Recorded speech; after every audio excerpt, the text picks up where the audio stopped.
Welcome to From Caving In to Crushing It, the podcast for those who find themselves immersed in adversity and choose to write their story instead of having others write it for them. I'm Deraney, and I'm your host. Joel, it's great to see you. Great to be here, Drew. Thank you so much for having me. It's both an honor and a pleasure. It's an honor and pleasure for me too, my friend. It's interesting. I always like to thank the people who introduce us.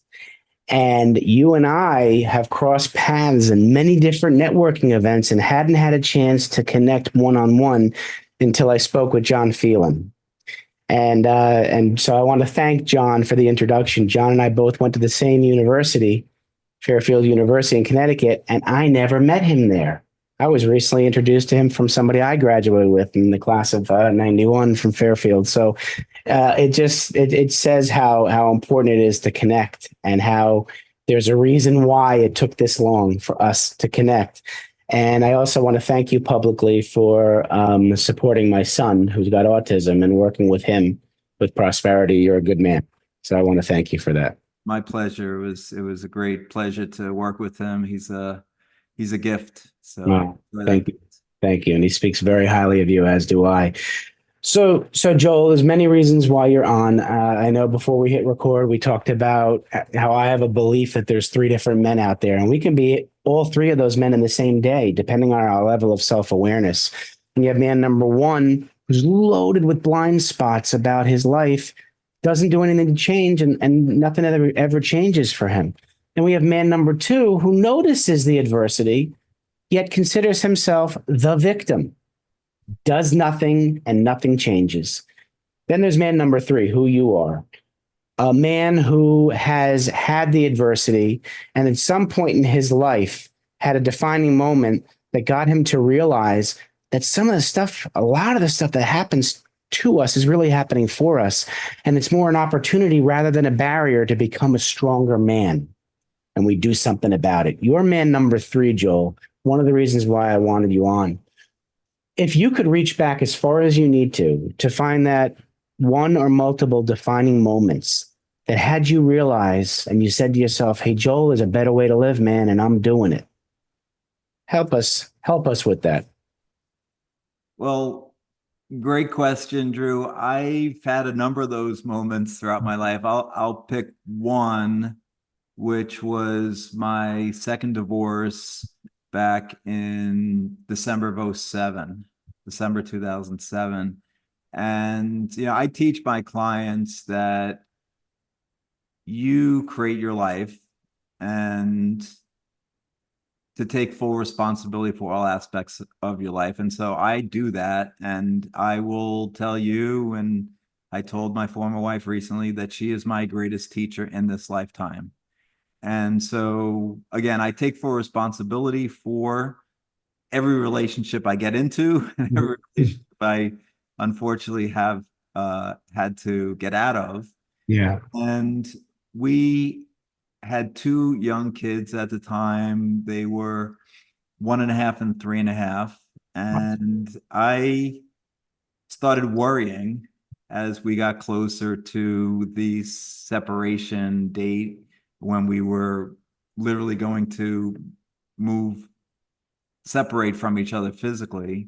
Right. And I started worrying, and I teach my clients now that worry is negative future planning. Certainly. Worry is negative future planning. You're thinking about what you don't want to happen. Mm-hmm. So think about what you do want to happen.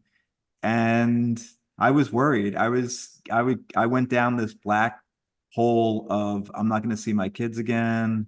And it's going to, there was a night I used to run to. My youngest daughter had an illness for her first year or two. Yeah. And she would wake up at 3:30 in the morning, and I would jump up and run to get her. Even though I was working as a hedge fund manager at the time, and I had a full-time job that I had to get into Manhattan and commute in and wake up at 6. Mm-hmm. I jumped up in order to spend some quote unquote quality time with her, because I didn't know. I was worried, and I was thinking, is this going to happen again? And so for months I was exhausted, but enjoying that hour or two, Right. uh, getting, playing with her and trying to get her back to sleep. And, but thinking not quite positively, thinking about, well, how much longer do I have to do this? And, Right. we had an agreement so that when we got divorced, I got to see my kids every other weekend and twice a week. And so that was a big defining moment for me to realize that you can you can think some pretty negative thoughts Mm. and create some pretty negative scenarios, or you can think some positive thoughts and create some positive scenarios. And I, the blessings that came from that included many, which Mm. one was that I was so grateful for the time I had with my daughters. Yeah. And I noticed that my married buddies weren't as present Mm. as I was with my daughters as they were growing up. I remember specifically one event where I had invited a married buddy and his wife and daughter over to our pool to hang out. This was probably my daughters were maybe 6 and 8, and his daughter was 4. And I was in the pool playing with my daughters and his daughter and his wife while he was on the lounge chair reading some documents for some stock report that he was Mm. he was a portfolio manager. Right. And so it was really stark Yeah. me to see that, because every other weekend I didn't have my kids and I could do that when I Right. was with them. So I wasn't going to be doing that when I could be with them, and I didn't.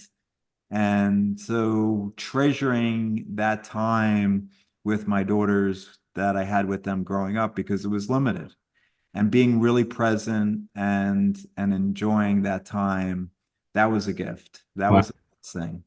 You mentioned gratitude, and that is the one thing that really keeps us in that present moment. And when you are on that hamster wheel, like your friend who was married and reading the reports, uh, there's a very strong chance he didn't practice gratitude during that time frame, because if he did, he wouldn't be reading that stock report. He would have been in the Absolutely. view. Yeah. Can you teach gratitude? I mean, really believing and being grateful, feeling it when you say it. Can you teach that? Yes, it's actually rule number 5 in the 9 Money Rules Millionaires Use. So thanks for bringing it up. Absolutely. And absolutely, I have a powerful story, quick story I can tell Yep, about my youngest daughter, Morgan. please do. So, and I mentioned, she was a bit ill when she was quite young. So this was November 2006. Mhm. She was not yet 9 months old. And we were on the Upper East Side. She was with my parents who were babysitting her. And I got a call from my mom uh, telling me that they had given her the baby Tylenol and the cold compresses, and the temperature was still 105. Okay. Wow. And so we were like, okay, well, we're rushing home. And again, I didn't know this concept back then, but that hour of Of driving back home, we were full of worry and fear course. and Yeah. scared. And again, Mhm. worry is negative future planning. Right. Right. So we were thinking about all the things that could go wrong. We got home and took one look at Morgan, and knew that we got to get the temperature down based on her history. And we gave her more cold compresses and more baby Tylenol. I even put her in a cold bath where I Oh, found out how strong she was for being 9 months old. Uh, oops. but the temperature did go down. We did call the pediatrician, who said if it doesn't, then bring her to the hospital. Right. Morning. This was a Saturday night. So Monday morning, even though the temperature had gone down, we go to the pediatrician, who took one look at Morgan, knew her history, and said, get to the hospital. You knew. Yeah. We get to the hospital Monday morning. We talk to the surgeon who says, no, there's nothing else we can do. She needs surgery. 9 months old. Wow. So, we got it. We prepped with the surgeon. Sure. We're in the operating room, and we held her down as they gave her the anesthesia, and she was, it was just a terrible, terrible moment. Tears were Right. Of course. streaming down our cheeks, and then they kicked us out of the operating room. Mm. Let's stay here, even though we were all prepped, and we left still bawling. Of And course. a few hours later, the doctor came out, said the operation was a success, and she Wow. was out in a few hours or a few minutes, and she came out still with all the wires and the Yeah. IV in her, but Right. eventually they took it out, and she was smiling at herself again. And I tell this story because I am so grateful for having a 18-year-old loving, caring, beautiful, supportive, intelligent, courageous, and just amazing 18-year-old daughter, Morgan. So I ask my clients, who can you be grateful for? What can you Mhm. be grateful for? Absolutely. And make it a practice. I have a gratitude journal. I write in every morning. Mhm. And in that chapter on gratitude, there's a comment from a Dr. Seligman who did a study, I believe at a Princeton, who had his students, they had electrodes connected to the student's brain at the beginning of the 30 days to Okay. check the elasticity of the brain.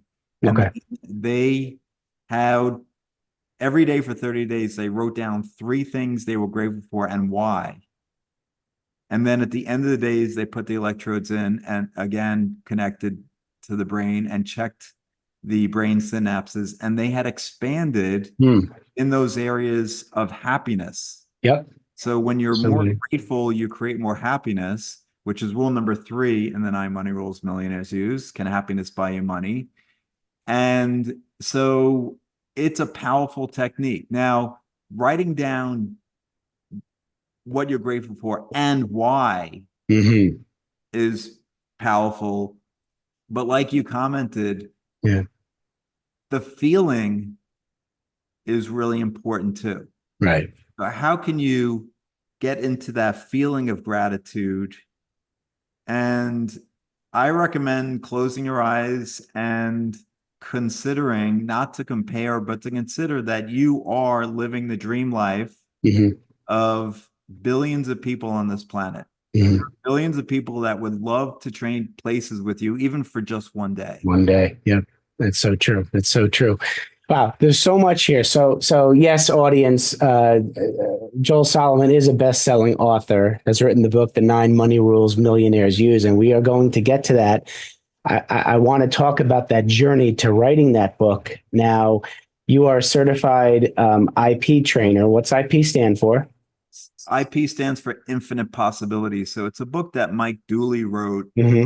20 years ago. And I teach the core concepts from that book and I infuse it in Hmm. all the coaching that I do in regards to prosperity in my Money Miracles membership, in any course I teach. In fact, in the 9 Money Rules, I have Hmm. a course, a 9-week course that I teach, and we infuse the concepts of infinite possibilities into that course and everything I teach. I love it. And so I'm going to go back now, knowing that you owned a hedge fund, and I'm going to tie this all together. You're going to tie it together for us.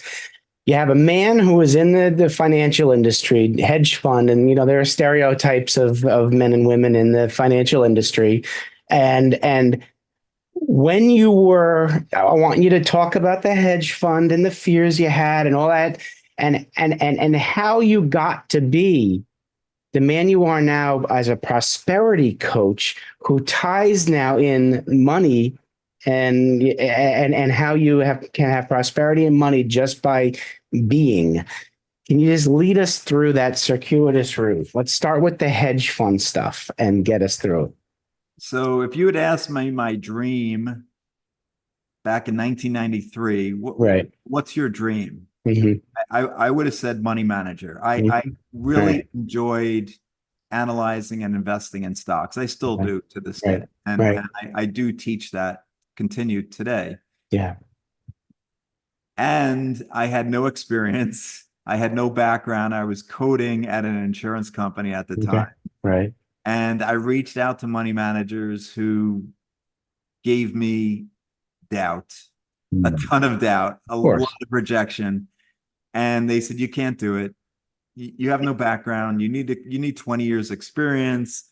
You need to have an MBA in finance. I'm like, I finally found one guy who told me his route, which didn't include either of those. I love it. So I eventually got there 15 years later in 2008, and I started managing a portfolio of $300 million in stocks for Mhm. Citi Group at the time. And I achieved my dream. There you go. Not the best year to achieve it, though. 2008 was the worst 2008. for We the stock know. market we've had in 40 years. Absolutely. Yeah. But I did manage to make a little bit of money for Citigroup shareholders that year, and I made a lot more money the next year and the next Mhm. year. Right. I might still be there today, but there was a law that said banks can't own hedge funds, and everyone at every bank who was managing a hedge fund was let go. Hmm. Me, which actually gave me the kick in the butt to achieve my true dream, which was to have my own hedge fund. I love that. I love dream versus true dream because sometimes we're living other people's belief systems. So tell us about your true dream and how that led to where you are now. So that was my true dream, was to have my own hedge fund. I achieved that dream. And in December 2015, after about 2.5 years of managing other people's money and whistling on the way to work for 2.5 years, I went to a personal development course, and there was a guy there who was a 1 hour guest speaker. It was a 3 day course, and Okay. it's a 1 hour guest speaker. And he was lying to 200 people about Right. telling them that there's only one way to get rich, and it's stock options. And I was sick to my stomach. It was day 2 of the course, and people knew I was a hedge fund manager. So they Yeah. were tapping me on the shoulder. Hmm. Joel, does this make sense? Yeah. So I went home that night, couldn't sleep, Mm-mm. and it hit me, I think, around 4:30. I jumped out of bed. I quickly got dressed, Mhm. and I was in Midtown Manhattan before the sun rose. I sent an email to my investors telling them I'm giving them their money back. I'm shutting down my fund. I figured out my true purpose in Yeah. Of life.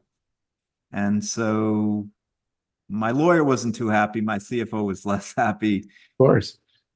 but I figured out what I'm supposed to be doing with my life a little bit late, but I finally figured it out that Okay. my And what purpose is that? What's your true purpose? My true purpose is to help people become financially free, to teach them the truth about money, Hmm. and to educate them that it's not about the process and the Hmm. strategies only, but it's about the mindset as Yeah. well.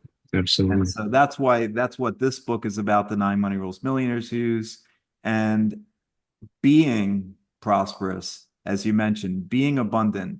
So it's be, do, have. Most of us Yeah. believe that it's do and then have. But I say it's the first step in every single day for the last 8 years of my life has been to be.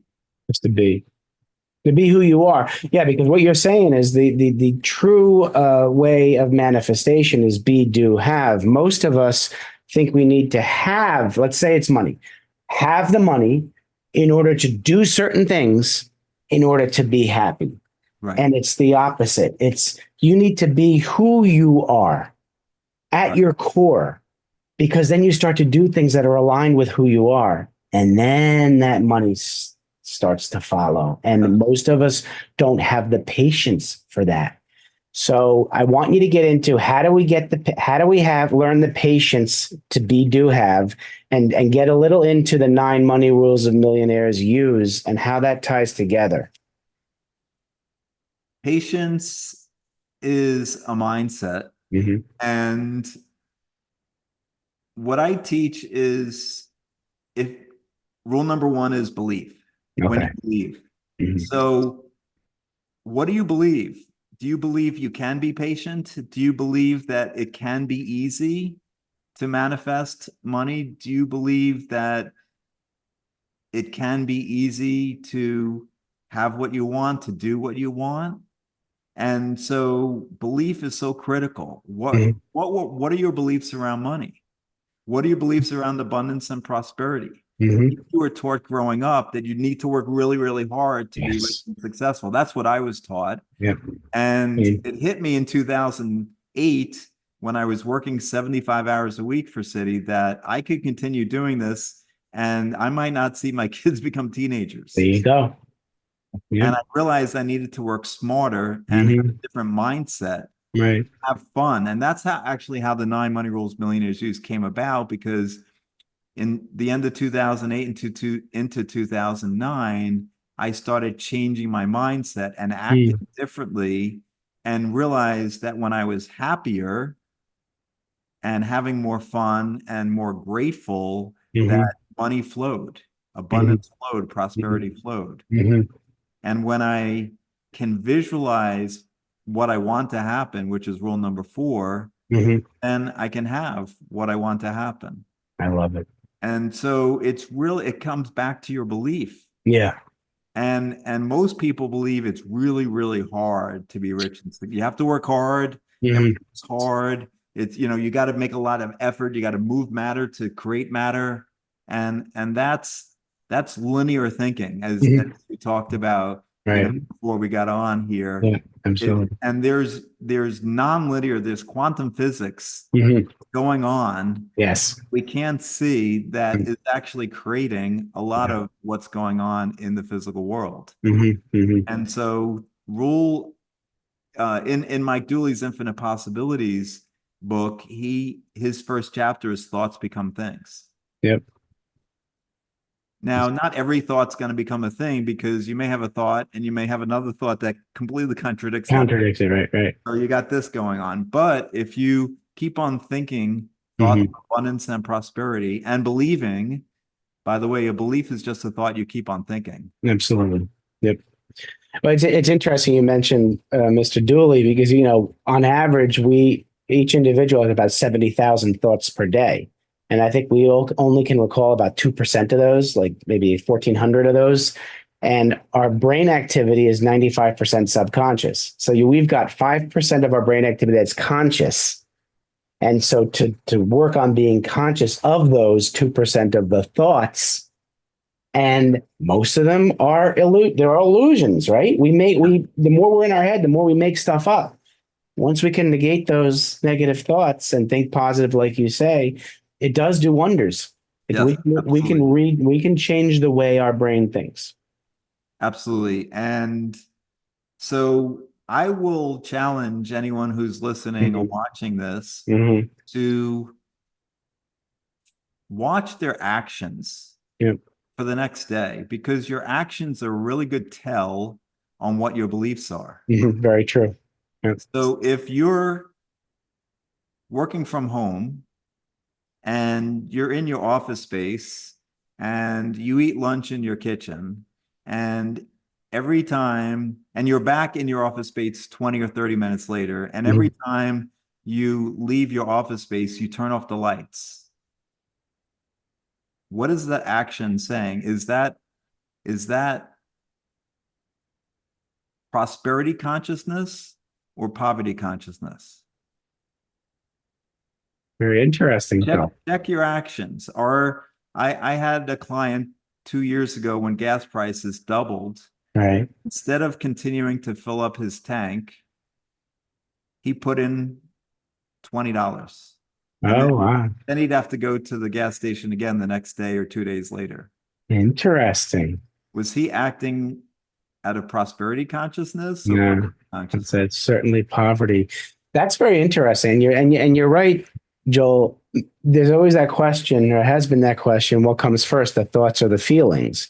I believe the thoughts come first, and like you Know that said, it really even matters. Like, right. right? It doesn't really It matter if the thoughts or feelings, But but it's the thoughts are behavior critical. piece. Well, you know why I'm saying that is because there's a quote by Gandhi out there that says if you keep your thoughts positive, then your words become positive. The words become positive, your behaviors become positive, and so forth. So, I mean, if we do watch how we behave and ask ourselves, why did I do that? Yes.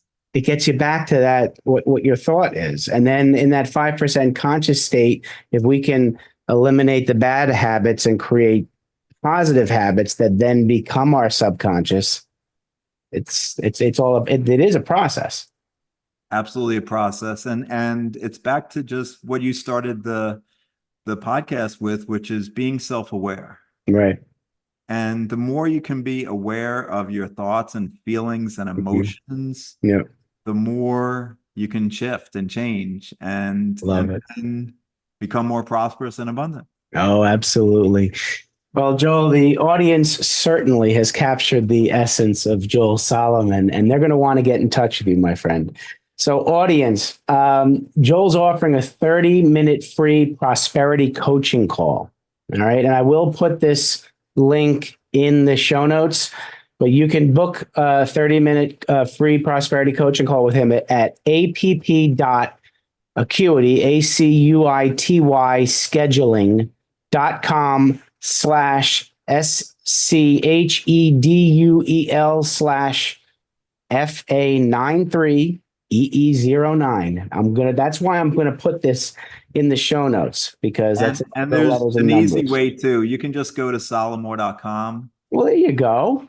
And So that's my I'm website. glad you mentioned that. His website is SALAURMOR.com. And if you're wondering how he got the name of his company, I'm going to guess that SA is the first two letters of his last name. LAUR is his oldest daughter, Lauren. Yes. And MOR is his youngest daughter, Morgan. So you talk about a family man, and he practices what he preaches. Joel Salomon does. So, Joel, before we wrap up, 2 questions for you, my friend. I'm going to give you the opportunity to use your imagination. You're sitting down with 7 to 10-year-old Joel, 7 to 10, and you want to give him advice about life. What are you going to tell him? #doubt the doubt. Why are you doubting yourself? And why do you have faith in your doubt? Have faith in your dreams, because I know that you will achieve many of them.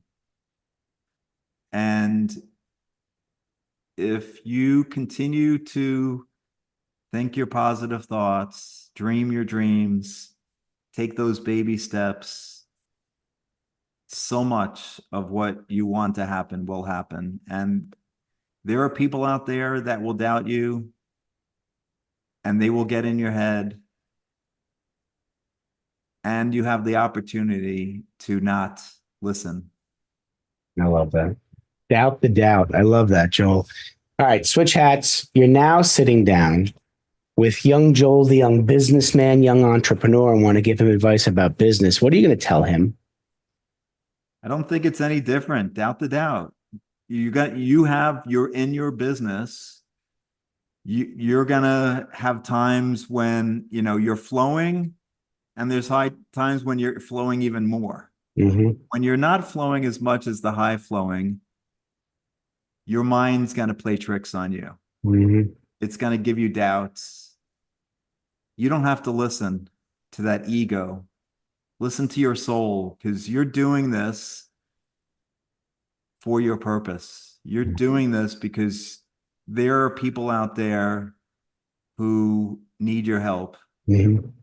And by you not getting visible, by you not living that purpose, by you not putting yourself out there are people who won't be served.